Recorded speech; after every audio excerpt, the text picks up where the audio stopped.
안녕하세요, 김호준입니다. 최저임금 인상을 통한 내수 진작, 사회 안전망 확충, 성격차 해소, 여성 참여 증진, 포용적 성장. 진보학자나 노조가 아니라 방한한 라가르드 IMF 총재가 어제 기자회견에서 쏟아낸 말들입니다.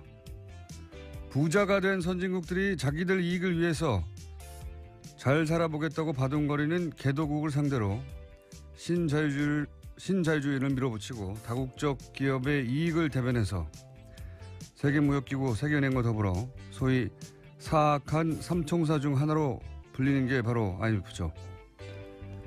그런 IMF가 이제는 소득주도 성장을 이야기합니다. 부자들의 모임이라고 불리는 다보스 포럼에서도 소득 불평등이 중심 화두가 된 게 벌써 몇 년 전입니다. 우리나라는 전 세계에서 가장 소득이 불평등하게 분배된 나라 톱5에 들어가죠. 사악하다고까지 표현했던 선진국과 다국적 기업과 세계적 부자들의 욕망조차 이대로는 안 된다고 각성하고 있는 사이에 우리는 4대강을 파고 대출로 부동산을 사라고 부추기며 낙수 효과만 외치고 있었습니다. 어제 헌정사상 초유의 헌재 소장 인준한 부교를 보고 끌어안고 환호하는 정치를 지켜보자면 그런 생각을 하게 됩니다. 우리는 몇 년을 뒤처져 있는 것인가? 이 역사 지체를 해소하는데 얼마나 걸릴 것인가? 갈 길이 멀다. 김원준 생각이었습니다.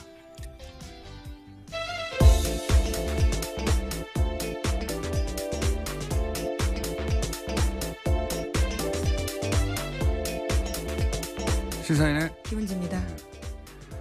오늘도 역시 바람이 쭉쭉 안 나가네요.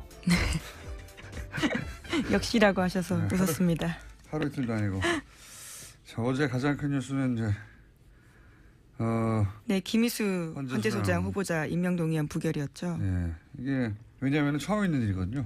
네, 헌정 사상 처음 있는 일입니다. 네. 헌재소장 임명 동의안이 부결된 건요. 찬성표 145표였고요. 통과를 위해서 과반선인 147표가 필요했는데 2표가 모자라서 부결된 겁니다. 각 당의 반응들이 크게 갈렸어요. 네, 그 현장에서요. 아마 보신 분들도 있을 텐데 자유한국당과 바른정당 의원석에서는 환호와 박수 소리가 터져 나왔습니다. 일부는 얼싸안고 기뻐하는 모습까지 보였는데요. 이제 탄핵이다 이런 말도 나왔어요 어제 국회에서. 굉장히 기뻤던 거죠. 예. 네, 반면에 더불어민주당에서는 표결 붙이기로 함께 찬성했던 국민의당에서 표가 갈렸다라고 지적했습니다. 국민의당은 반박했는데요. 김동철 원내대표는 민주당에서 100명이 찬성했는지 120명이 한 건지 아무도 모르는 거 아니냐라고 반박한 겁니다. 청와대 입장도 어제 강하게 나왔는데요. 국민에 대한 배반이다라는 겁니다. 윤영찬 청와대 국민소통수석은 헌정 질서를 정치적으로 정략적으로 악용한 가장 나쁜 선례로 기록될 거다라고 이야기했습니다. 자, 어제 또 대정부 질의가 있었는데 관련해서 굉장히 뭐랄까 재치 있는 답변 하나 나와서 관련해서 잠깐 듣고 지나가고 있습니다. 어제 이낙연 국무총리를 상대로 한 대정부 질의에서 국민의당의 황교안 의원이 질의하고 총리가 답변한 와중에 이 건을 끌어다가 답변한 대목이 있었어요. 잠깐 들어보시겠습니다. 우리나라는 한국은 삼권 분립 국가가 아닙니다. 한국은 의심해져 있는 제왕적 대통령 1인제입니다. 삼권 분립이 무의미하다고 말씀을 하셨습니다마는 조금 전에 우리는 삼권 분립을 체험했지 않습니까? 대통령이 지명하신 헌법재판소장 후보자가 바로 인준에 받지 못한 사태가 바로 있었지 않습니까? 삼권 분립은 살아있다고 생각합니다. 네. 이게 아마 이제 문재인 대통령을 공격하기 위해서 황교안 의원이 이제 더불어민주당, 국민의당 황교안 의원이 공격을 한 건데 이낙연 총리가 이제 바로 직전에 있었던 헌재소장 부결 봐라. 사법권 분립이 살아있다. 어제 이낙연 총리의 답변 중에 재밌는 게 많이 있습니다. 예. 한번 찾아보시고, 예. 저희도 재밌는 거는 따로, 골라서 들려드리겠습니다만은 사실은 어제 임명안이 아슬아슬하게 통과되는 게 국민의당의 가장 좋은 거였죠. 제가 보기에는 그래요. 어차피 한국당과 바른정당은 당론으로 반대를 정하고 있었고, 예, 그리고 민주당과 정의당은 통과를 주장하고 있었고, 국민의당 같은 경우에는 이 채택을 했거든요.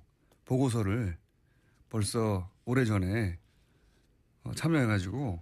네, 이미 청문회가 한참 전에 있었기 때문에요. 그러니까요. 청문 보고서 채택도 이전에 있었습니다.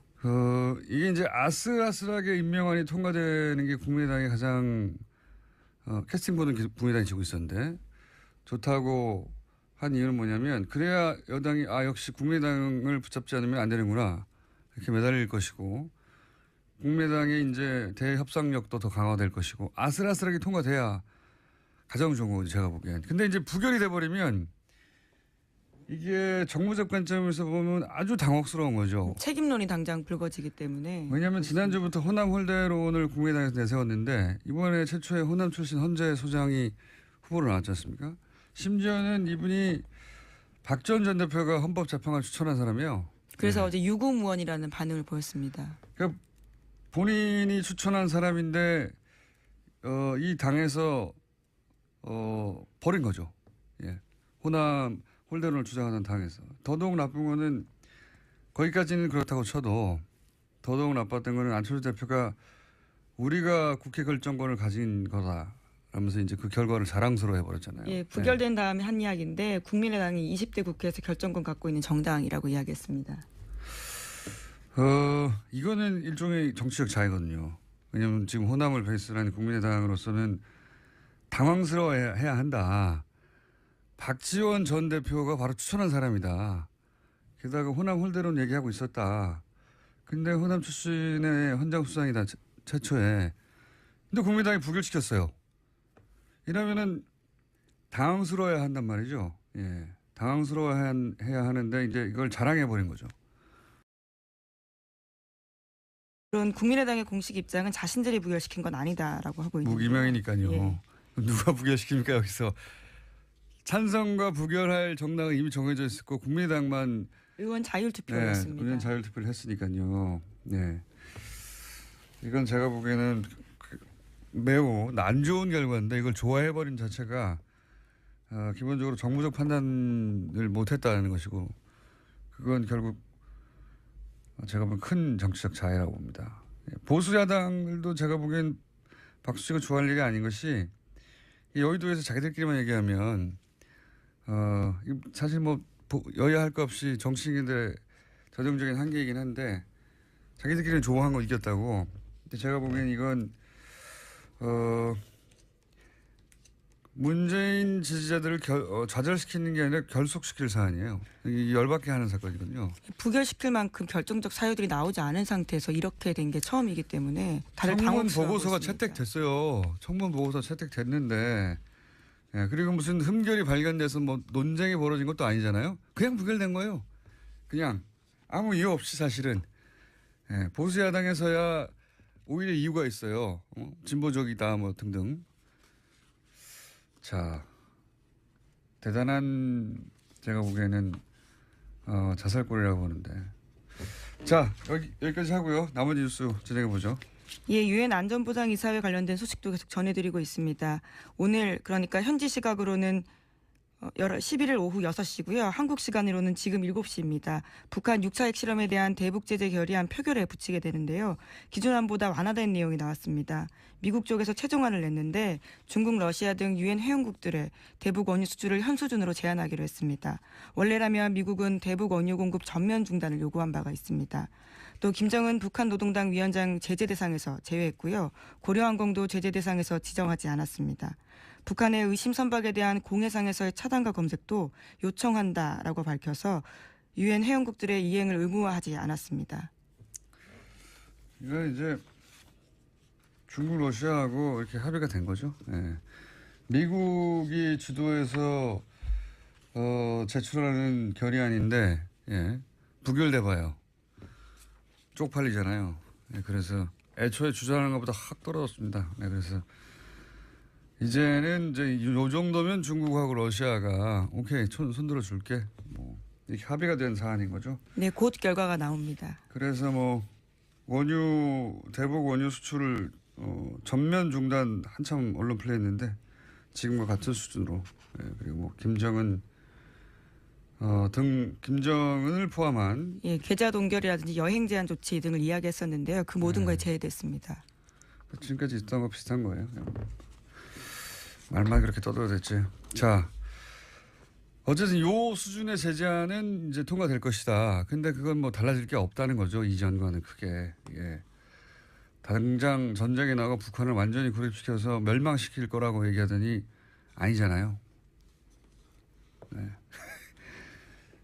자, 그 트럼프 대통령의 트윗만 보지 마시고 기자들은 그것만 중요하지 마시고 그게 그렇게 될 리가 없다는 분석 혹은 국제정치의 환경도 같이 보도해 주십시오. 자, 다음 뉴스는요. 네, 이명박 정부의 국정원이 자체 TF를 구성해서 문화연예계 블랙리스트를 만들고 퇴출 활동을 했다라는 내용이 나왔습니다. 국정원 적폐청산 TF가 발표한 바인데요. 여기에 나온 문건에는 명단에 80명이 넘는 사람의 이름이 있습니다. 소설가 이회수 씨와 조정래 씨 등 문학계 인사가 있고요. 문성근, 문소리 등 배우가 포함되어 있습니다. 또 영화감독 이창동, 박찬욱, 봉준호도 있고요. 방송인으로는 김미아, 김구라, 김재동, 또 가수 윤도현, 신해철 이런 분들의 이름도 있었습니다. 블랙리스트에 이름이 올라간 이유는 촛불 시위 참여로 젊은 층을 선동했다 등과 같은 이유였는데요. 블랙리스트는 원장의 지시에 따라서 만들어졌고 이것들이 실제로 시행됐던 것까지 있습니다. MBC와 KBS 등에 못 나오게 퇴출을 유도하는가 하면요. 해당 연예인이 속한 기획사에 대해서 세무조사까지 진행했다라고 합니다. 이게 블랙리스트고 어제 저희가 잠깐 화이트리스트 그러면 반대로 정권 차원에서 후원했던 문학계의 어떤 프로젝트들이 있었을 거 아니에요. 네, 그건 누가 했느냐? 역시 국정원이 했다 하는 이야기를 저희가 직접 취재한 김한 기자와 잠시 후에 만나서 얘기 나누겠고, 근데 이 이야기가 최근의 얘기가 아니에요. 이거는 지금 박근혜 정부 시절의 블랙리스트가 아니라 이명박 정부 시절에 국정원이 만들었던 문학의 블랙리스트. 여기서 훨씬 고도화됐거든요. 나중에는 박근혜 시절에는. 그러니까 지금 거의 2008년, 2009년, 2010년 거의 10년 전 얘기하고 있는 겁니다. 지금은. 지금 나오고 있는 거는. 그때 이미 이제 김미아 씨 TBS에 와 계시죠. 흘러서.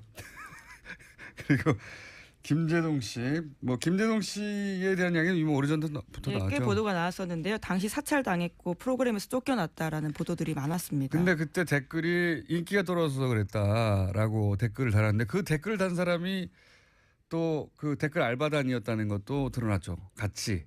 그렇게 자기들이 잘라놓고 인기가 없어 그러는데 무슨 소리냐고 하는 언론도 만들어내고 복치고 장치고 했던 거죠.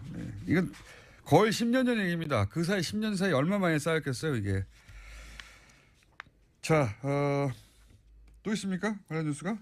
네, 관련해서요. 여기에 청와대 민정과 홍보수석의 지시가 있었다라는 것이 국정원 적폐청산 TF의 그 조사 결과인데요. 그랬겠죠. 다음 뉴스로 하죠. 예. 어제 국회 대정부 질문이 있었습니다. 이 자리에서 더불어민주당 이종걸 의원이 이명박 전 대통령과 관련한 사건을 언급했습니다. 캐나다 건설 사업에 투자한 한 회사가 한 금융사로부터 210억 원 대출 받았으면서 무담보로 허위 자료 냈다라는 건데요. 여기에 이명박 전 대통령 친척이 개입했다라는 의혹을 제기했습니다. 자, 이 사건이 대정부 질의에 드디어 나왔네요. 이게 이제 이명박 전 대통령 임기 초기에 있었던 일이거든요. 캐나다의 어떤 사업에 투자를 했는데 여기에 농협이 대출을 해줍니다. 그런데 이 210억 원의 대출금을 포함하여 많은 금액이 캐나다에서 일종의 분양 사기로 사라져 버려요. 그러면 이제 농협에서는 대출을 해주고 나서 기본적으로 사기를 당한 거니까 고소고발이나 각종 소송이 있어야 되는데 소송이 없죠. 적극적으로 대처를 전혀 하지 않았다라는 겁니다. 돈이 사라졌는데 날아갔는데 대처하지 않죠. 그런데 여기에 이명박 전 대통령 친인척이 연루된 게 아니냐라고 하는 사건이 있습니다. 그 사건에 대해서 이제 10년 만에 거의 10년 만에 대정부 질의에 이 사건이 등장을 거죠. 예. 네, 그래서 어제 박상기 법무부 장관이 대답을 했는데 이 사건이 지난 정부에서는 단순히 기소 중지되어 있었지만 최근에 다시 수사 지시했다라고 답했습니다. 예, 수사 지시했지만 진행은 안 되고 있었어요. 예, 계속해서. 표창원 의원도 연달아서 관련 질의를 했습니다. 잠깐 들어보시겠습니다. 혹시 저수지 게임이라는 다큐멘터리 영화가 지금 개봉 중이고 상당히 많은 관객들이 보고 있다는 사실 알고 계십니까? 네, 기자가 쓴 것으로 알고 있습니다. 장관께서는 보셨거나 혹시 보실 계획 없으십니까? 아직까지는 보지 못했고 한번 들여다볼까 생각하고 있습니다. 이 사건을 다룬 게 저수지 아니 게임이라는 이 영화 영화인데. 이야기 안 하셨다고 하셨던 걸로 제가 기억이 나는데. 제가 한 게 아니잖아요. 의원이 대정부실에서 했습니다. 네. 이 사건을 다룬 거군요. 예. 이렇게 도와주시나요, 의원님? 자, 이러한 대정부실에서 이 사건이 처음으로 등장했어요. 10년 만에 처음으로 등장했고 다행입니다. 저나 주진우 기자는 굉장히 오랫동안 쫓아왔거든요, 이 사건을.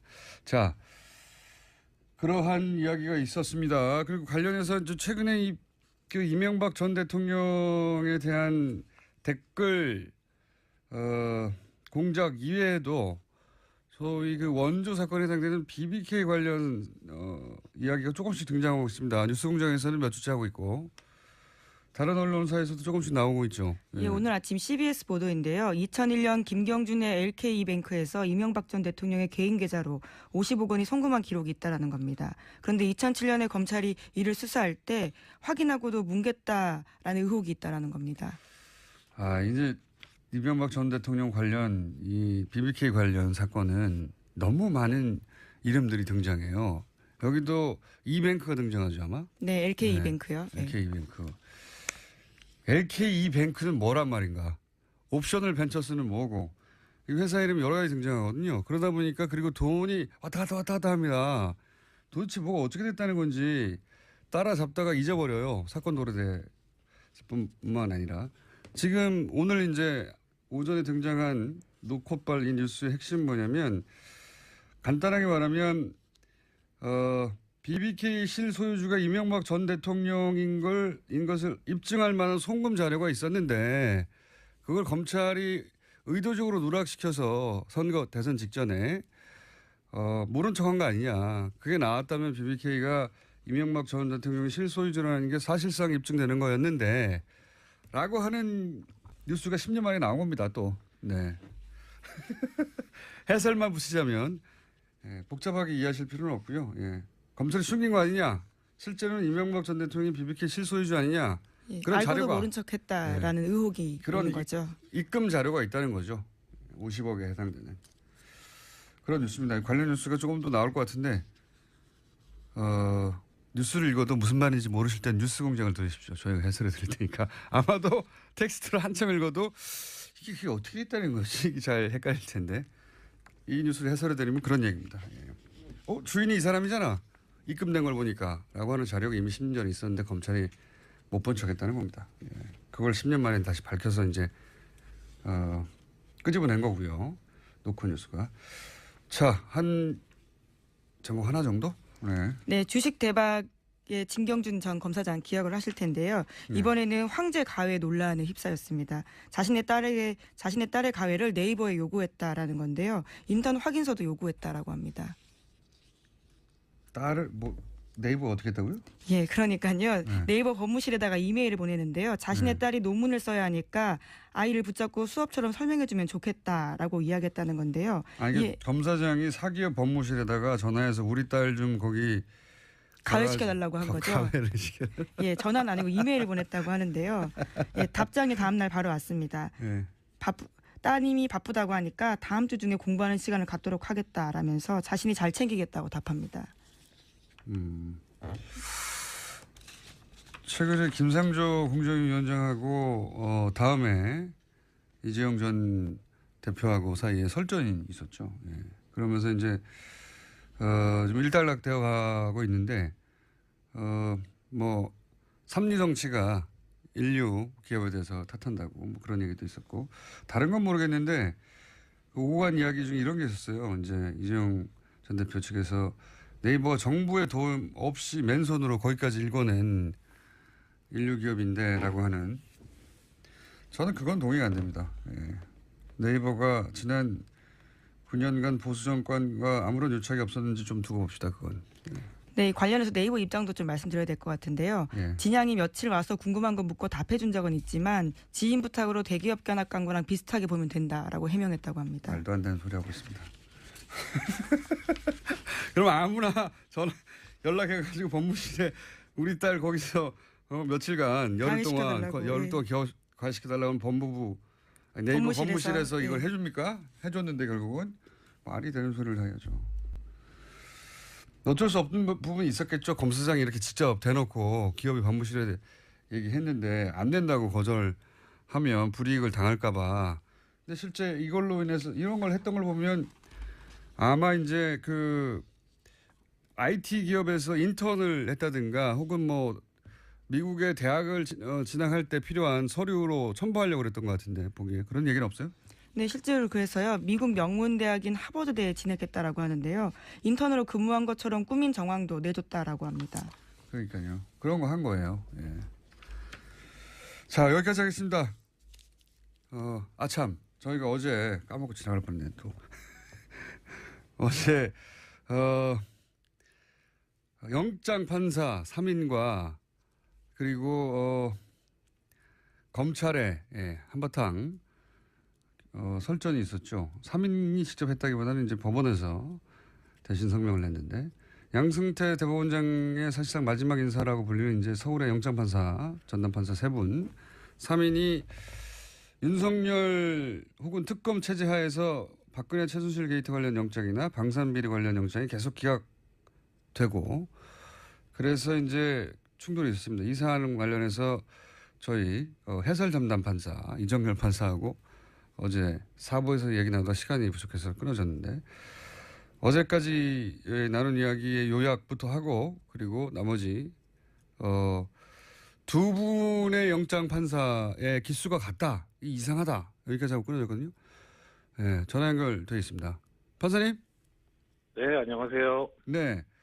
자, 어제 간단하게 요약하면은 구속영장을 기각한 사유에 해당되는 뭐 도주의 위험이나 증거인멸의 위험 이런 건데 그 기각된 최근의 사안들은 그런 위험이 있는데도 불구하고 네, 기각된 걸로 보인다라고 하셨죠? 네, 네 그렇기도 하고 그리고 기각 사유가 통상적이고 다른 법원이나 그동안에 지내왔던 어떤 관행 관례하고는 상당히 벗어난 이유를 들고 있다는 거까지 그렇죠. 말씀드렸던 것 네. 같습니다. 네. 그러면서 이미 기본 수사가 됐기 때문에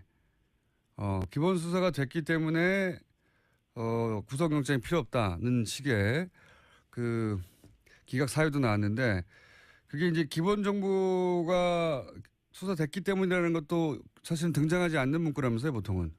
예, 기본적 증거라고 기본적 증거. 있는데, 그 기본적 증거라고 하는 개념이 이제 어떤 법학적이나 뭐 법조계에서 정립된 용어도 아니고 개념도 아니고 그리고 그래서 개념이 명확하지 않으니까 도대체 어느 정도 됐길래 그렇게 했다는 건지 그런 그러니까 잘 쓰지 않는 특이한 튀는 용어를 썼다는 거죠. 그렇군요. 기본적 증거요? 네. 네. 저는 이제 그 법은 모르는데 그러면 기본 증거로만 취합하면은 수사를 더 이상 안 해도 되는 건 아니잖아요. 그렇죠. 당연하죠. 그러니까 네. 기본 증거라고 하는 게 어떻게 보면은 이제 법원, 판사의 관념일 수 있고 사실 이제 이 증명을 해야 되는 유죄 증명을 해야 되는 검사 입장에서 보면은 이게 기본 증거일 수도 있고 아닐 수도 있고 그야말로 그 개념을 인정한다고 할 때 그리고 가능한 모든 증거를 수집해야죠. 어떤 데서 어떻게 이제 그러니까요. 구멍이 생길지 모르니까 일단 증거는 명확하게 다 수집을 해놓고 봐야 되는 게 검사의 입장이거든요. 거꾸로 예를 들어서 물론 말씀하신 대로 어디까지가 기본이냐 하는 정의도 안 돼 있지만 네. 거꾸로 기본적인 범죄의 증거가 나왔어? 그러면 확실하구만. 더 수사해야지. 이렇게 나가야 되는 게 맞는 것 같은데. 그렇죠. 예, 이게 상식적인. 그렇기도 하고, 예, 그렇기도 하고 더 나가서 어제도 말씀드렸지만 기본적인 증거라고 하는 게 유죄 관련 증거이기 인데 굳이 해석을 하자면 유죄 관련 증거뿐만 아니라 형량에 영향을 미치는 증거도 수집을 해야 되거든요. 그러니까 뭐 범죄 후에 뭐 예를 들어서 어떤 뭐 나쁜 그 행위를 했다든가 하면 형량이 더 올라갈 수 있거든요. 그게 또 그 양형에 고려해야 된다는 요소라고 형법에 규정도 하고 있고요. 그러니까 그거는 어떻게 보면 정말 개념 수도 없는 거예요. 근데 그런 것도 다 검사가 수집을 해야죠. 그리고 이제 피의자 입장에서 보면은 자기가 형량을 높게 받을 수 있는 그런 증거들은 인멸하려고 하는 게 당연한 유혹이고요. 그러니까요. 기본적인 증거가 나왔으면 저는 오히려 구속영장을 내줘야 될 것 같다는 상식선에서의 생각도 하고 네. 기본적인 증거가 거꾸로 해석하면 기본적인 증거가 나왔으면 그러면 구속하지 않아도 되는 구속시키지 말아야 되는 이유가 된다는 건데 납득이 안 갑니다. 한마디로 여하간 그렇습니다. 예. 이런 오히려 증거를 인멸해서 증거가 없으면 이제 구속하면 안 되는 거고. 그렇죠. 그런 얘기가 기본 증거조차 없애버렸으면 이제 그럼 구속 사유가 아예 사라지는 거고. 예. 여러 가지 논리적인 모순이 생기는데 근데 이제 어제 이런 얘기 하시다가 마지막 부분에 영장 전담판사 3인 중에 2사람이 동기다. 그 의미를 얘기하시려고 하다가 시간이 부족해서 다시 연결한 건데요. 그게 왜 중요한 대목이죠? 그러니까 뭐 중요하다기보다는 여러 가지 좀 의혹을 불러일으키는 요소 중에 하나인데요. 네. 일단 보통은 이제 여러 가지 그 내부적으로도 다양성을 좀 확보를 하려는 의미에서 연령별로도 그렇고 이제 기수별로도 그렇고 약간 다양성을 주는데 그래서 이제 작년만 해도 이미 말씀드렸던 대로 이제 부장 판사 2사람의 구성이 24기 연수원 24기하고 25기 이렇게 있었는데 그러면 이제 자연스럽게 순서대로 가면 올해는 25기, 26기 이렇게 돼야 되는 게 아니냐. 그게 통상적이다. 그렇죠. 예. 그런데 26기 2사람이 됐거든요. 그래서 뭐 아주 좋게 해석하자면은 뭐 특별히 그 사람들이 영장 그 처리 업무에서 탁월한 능력을 보이니까 그래서 발탁을 했다 이렇게 할 수도 있겠지만 사실 법원 인사는 사실 그렇지는 않아요. 보통 이게 예측 가능하게 다음번에 이렇게 되겠다 하는 그런 수순으로 가거든요. 그런데 그런 관행하고 좀 안 맞는 거죠. 그러니까 이게 딱 그거 하나만 찍어서 이상하다 이렇게 할 수도 있겠지만 오히려 이런 것도 있고 저런 것도 있고 한 그런 거 중에 하나라고 보시면 좋을 것 같습니다. 그게 이제 이런 이야기를 저희가 계속 하고 있는 이유 중에 하나가 이런 연속되는 그 기각된 걸 가만히 들여다보면 결과적으로 그렇습니다. 실제로 박근혜 최순실 게이트 그렇죠. 관련 영장이나 방산비리 관련 영장이나 소위 이제 윤석열 체제하에서 지금 적폐청산의 일환으로 추진하고 있는 영장들이 자꾸 기각되다 보니까 검찰도 이런 주장을 하는 건데 그리고 이제 저희도 이런 이야기를 하는 이유가 핵심적으로 근저에 깔려 있는 어떤 인식은 이게 이제 혹시 정치적 의도를 가진 거 아니냐. 네. 혹은 뭐 그런 의혹 있지 않습니까? 아시지 않습니까? 예. 그렇죠. 많이 다니고 있는 돌고 있는 얘기인데 사실 근데 뭐 이렇게 방송에서 이게 드러내놓고 얘기하기에는 어느 정도 증거가 있어야 되는데 사실 그런 증거는 없어요. 그런 증거는 없고. 그런 증거가 있으면 벌써 수사에 들어갔겠죠. 그렇죠. 예.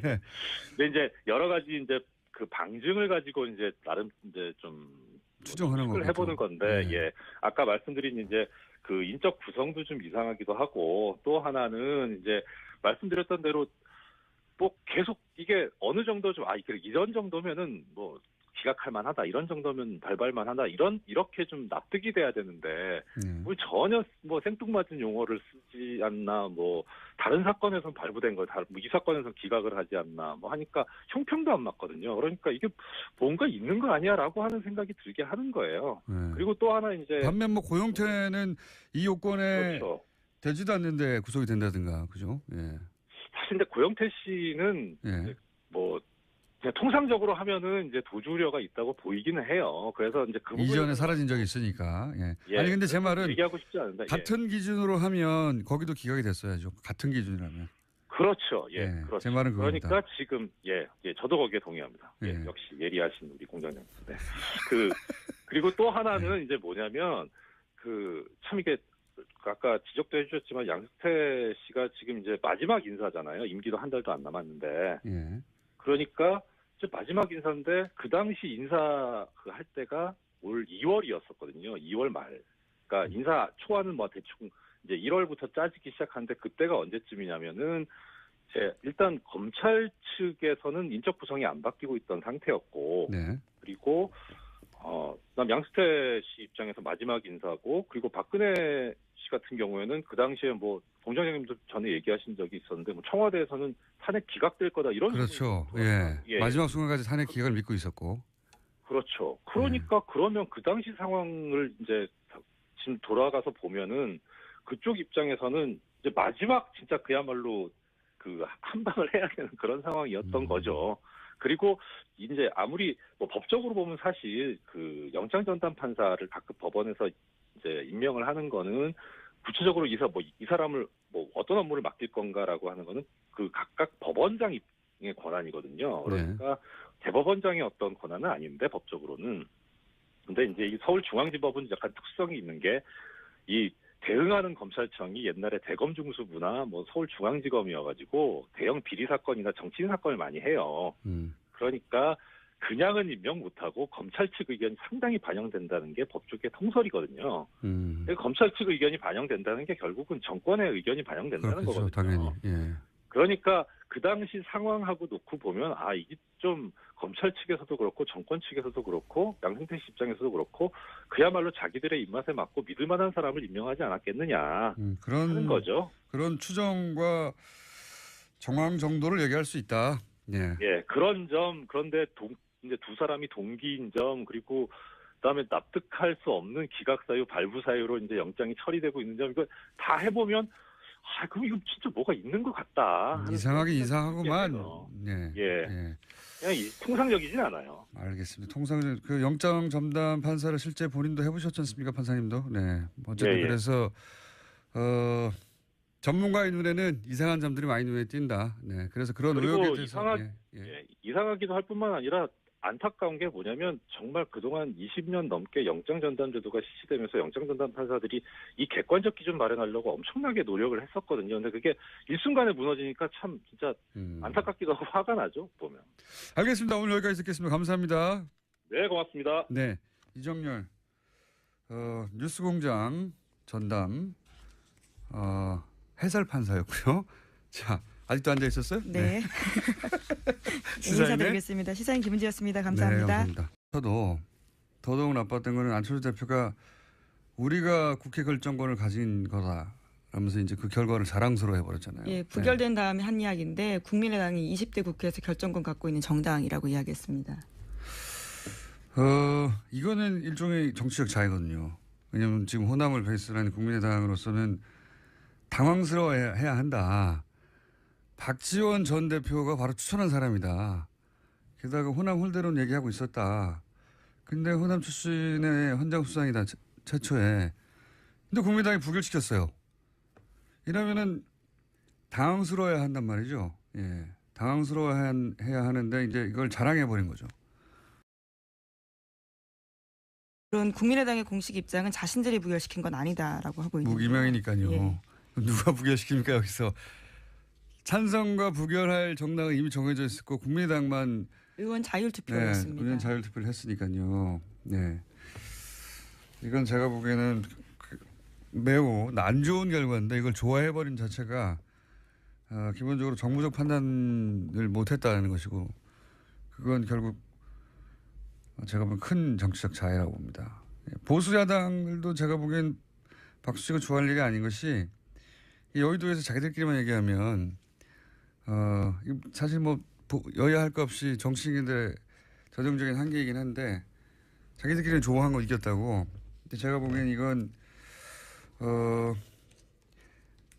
문재인 지지자들을 좌절시키는 게 아니라 결속시킬 사안이에요.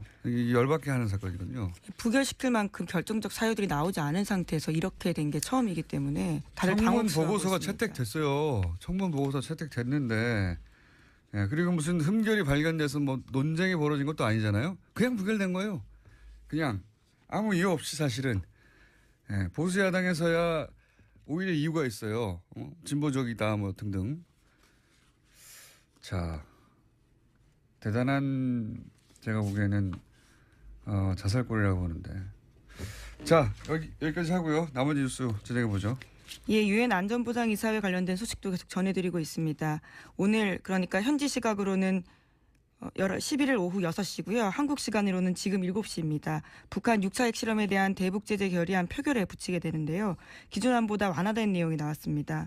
미국 쪽에서 최종안을 냈는데 중국, 러시아 등 유엔 회원국들의 대북 원유 수주를 현 수준으로 제한하기로 했습니다.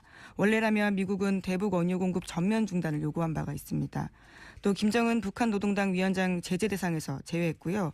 고려항공도 제재 대상에서 지정하지 않았습니다.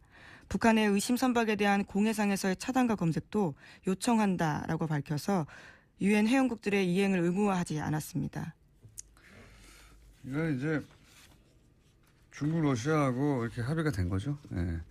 미국이 주도해서 제출하는 결의안인데 부결돼 봐요.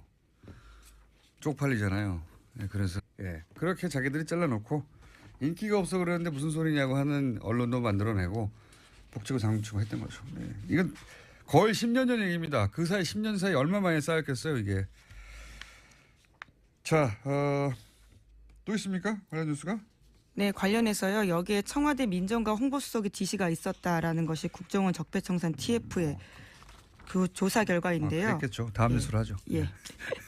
어제 국회 대정부 질문이 있었습니다. 이 자리에서 더불어민주당 이종걸 의원이 이명박 전 대통령과 관련한 사건을 언급했습니다. 캐나다 건설 사업에 투자한 한 회사가 한 금융사로부터 210억 원 대출 받았으면서 무담보로 허위 자료 냈다라는 건데요. 여기에 이명박 전 대통령 친척이 개입했다라는 의혹을 제기했습니다. 자, 이 사건이 대정부 질의에 드디어 나왔네요. 이게 이제 이명박 전 대통령 임기 초기에 있었던 일이거든요. 캐나다의 어떤 사업에 투자를 했는데 여기에 농협이 대출을 해줍니다. 그런데 이 210억 원의 대출금을 포함하여 많은 금액이 캐나다에서 일종의 분양 사기로 사라져 버려요. 그러면 이제 농협에서는 대출을 해주고 나서 기본적으로 사기를 당한 거니까 고소고발이나 좀 소송이 있어야 되는데 소송이 없죠. 적극적으로 대처를 전혀 하지 않았다라는 겁니다. 돈이 사라졌는데 날아갔는데 대처하지 않죠. 그런데 여기에 이명박 전 대통령 친인척이 연루된 게 아니냐라고 하는 사건이 있습니다. 그 사건에 대해서 이제 10년 만에 거의 10년 만에 대정부 질의에 이 사건이 등장을 한 거죠. 네, 그래서 어제 박상기 법무부 장관이 대답을 했는데 이 사건이 지난 정부에서는 단순히 기소 중지되어 있었지만 최근에 다시 수사 지시했다라고 답했습니다. 수사 지시했지만 진행은 안 되고 있었어요. 계속해서 표창원 의원도 연달아서 관련 질의를 했습니다. 잠깐 들어보시겠습니다. 혹시 저수지 게임이라는 다큐멘터리 영화가 지금 개봉 중이고 상당히 많은 관객들이 보고 있다는 사실 알고 계십니까? 네, 기자가 쓴 것으로 알고 있습니다. 장관께서는 보셨거나 혹시 보실 계획 없으십니까? 아직까지는 보지 못했고 한번 들여다볼까 생각하고 있습니다. 이 사건을 다룬 게 저수지 게임이라는 이 영화 영화인데. 이야기 안 하신다고 하셨던 걸로 제가 기억이 나는데. 제가 한 게 아니잖아요. 의원이 대정부 질의에서 했습니다. 이 사건을 다룬 거군요. 이렇게 도와주시나요, 의원님? 자, 약간 대정부 질의에서 이 사건이 처음으로 등장했어요. 10년 만에 처음으로 등장했고 다행입니다. 전화 주진우 기자 굉장히 오랫동안 쫓아왔거든요, 이 사건을. 자, 그러한 이야기가 있었습니다. 그리고 관련해서 이제 최근에 이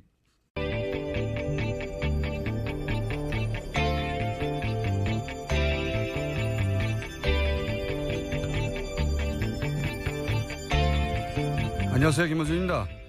최저임금 인상을 통한 내수 진작, 사회 안전망 확충, 성격차 해소, 여성 참여 증진, 포용적 성장.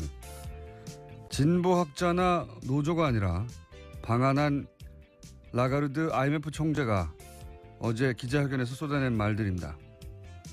부자가 된 선진국들이 자기들 이익을 위해서 잘 살아보겠다고 바둥거리는 개도국을 상대로 신자유주의를 밀어붙이고 다국적 기업의 이익을 대변해서 세계무역기구 세계은행과 더불어 소위 사악한 삼총사 중 하나로 불리는 게 바로 IMF죠. 그런 IMF가 이제는 소득주도 성장을 이야기합니다. 부자들의 모임이라고 불리는 다보스 포럼에서도 소득 불평등이 중심 화두가 된 게 벌써 몇 년 전입니다. 우리나라는 전 세계에서 가장 소득이 불평등하게 분배된 나라 톱5에 들어가죠. 사악하다고까지 표현했던 선진국과 다국적 기업과 세계적 부자들의 욕망조차 이대로는 안 된다고 각성하고 있는 사이에 우리는 4대강을 파고 대출로 부동산을 사라고 부추기며 낙수 효과만 외치고 있었습니다. 어제 헌정사상 초유의 헌재 소장 인준한 부교를 보고 끌어안고 환호하는 정치를 지켜보자면 그런 생각을 하게 됩니다. 우리는 몇 년을 뒤처져 있는 것인가? 이 역사 지체를 해소하는데 얼마나 걸릴 것인가? 갈 길이 멀다. 김원준 생각이었습니다.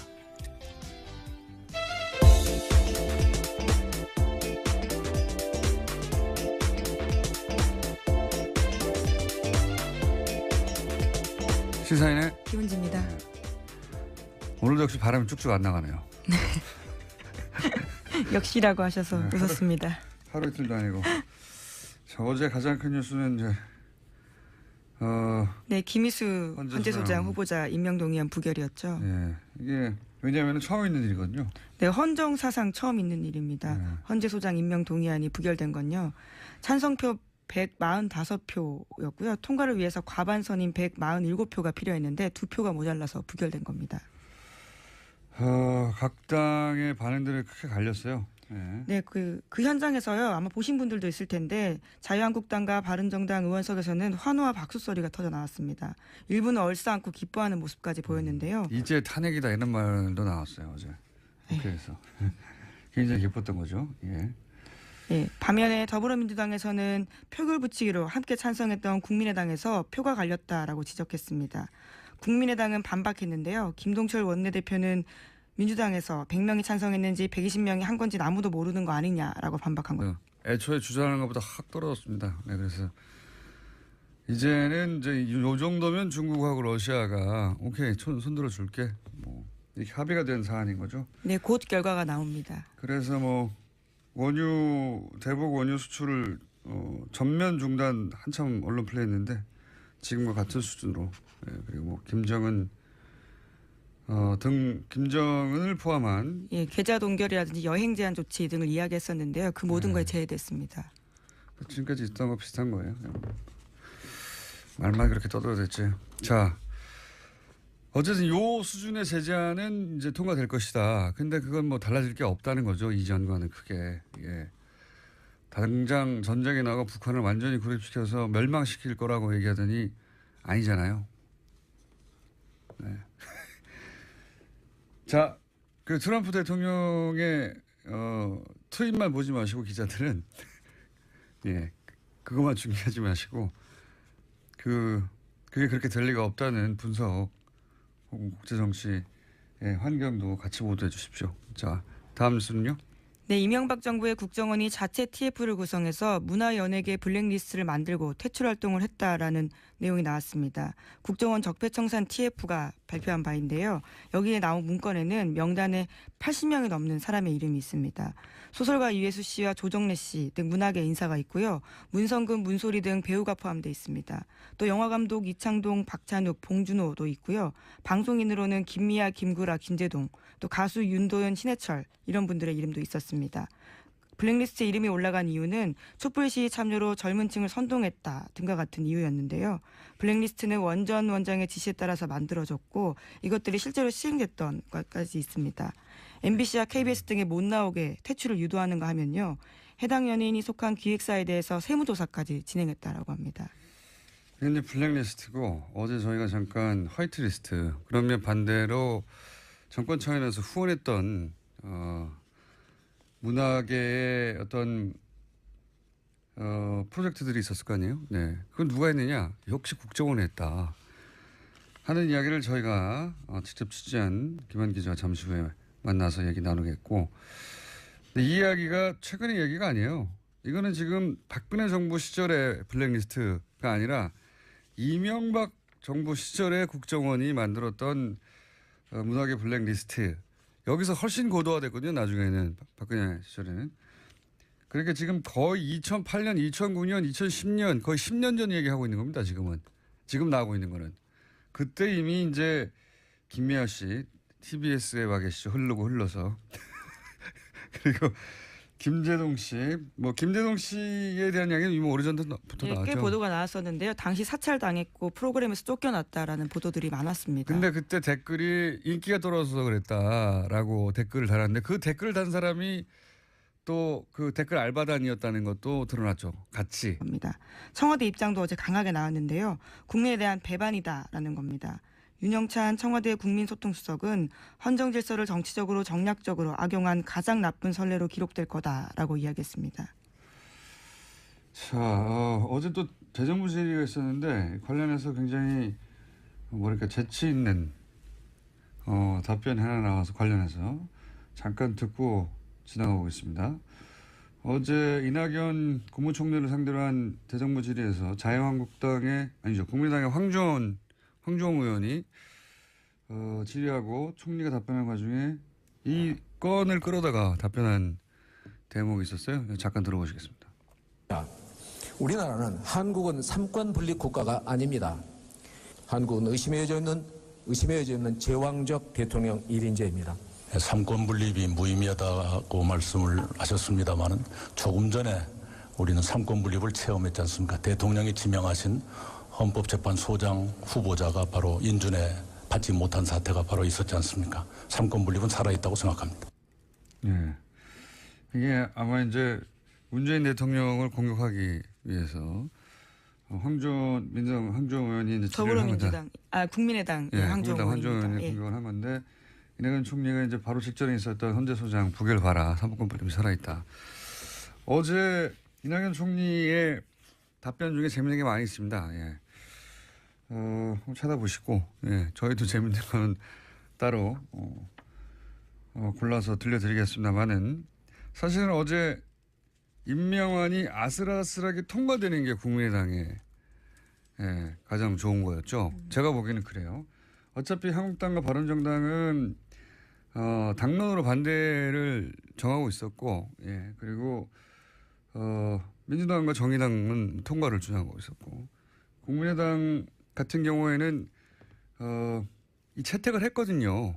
보고서를 벌써 오래전에 참여해가지고. 네, 이미 청문회가 한참 전에 있었기 때문에요. 그러니까요. 청문 보고서 채택도 이전에 있었습니다. 이게 이제 아슬아슬하게 임명안이 통과되는 게 국민의당이 가장 캐스팅보는 국민의당이 지고 있었는데 좋다고 한 이유는 뭐냐면 그래야 여당이 역시 국민의당을 붙잡지 않으면 안 되는구나 이렇게 매달릴 것이고 국민의당의 이제 대협상력도 더 강화될 것이고 아슬아슬하게 통과돼야 가장 좋은 거죠 제가 보기엔. 근데 이제 부결이 돼버리면 이게 정무적 관점에서 보면 아주 당혹스러운 거죠. 책임론이 당장 불거지기 때문에. 왜냐하면 지난주부터 호남 홀대론을 국민의당에서 내세웠는데 이번에 최초의 호남 출신 헌재 소장이 후보로 나왔지 않습니까? 심지어는 이분이 박지원 전 대표가 헌법재판관 추천한 사람이에요. 그래서 어제 유구무원이라는 반응을 보였습니다. 그러니까 본인이 추천한 사람인데 이 당에서 버린 거죠. 예. 호남 홀대론을 주장하는 당에서. 더더욱 나쁜 거는 거기까지는 그렇다고